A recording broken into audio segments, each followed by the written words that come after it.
حسن الطبع غاية مرامي، أوصلك بس القدر وانتقامه،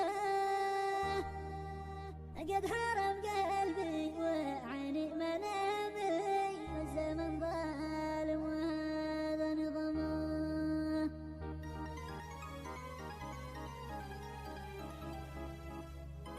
يا سلامي ما تشن الغمامي ممسوق طرالة شلتها للحبيب بطلبت له خيامي، في معاليق النجف له إقامة، طيب قلبه فوق كل احترامي، واحترامي فوق كل احترامه، في عيونه شفت فيها اهتمامي، بالوفا والود تشرح كلامه. يا حسين الطبع غاية غرامي، أوصلك بس القدر وانتقامه، قد حرم قلبي وعيني منامي، والزمان ظالم وهذا نظامه. داخلي لك شوق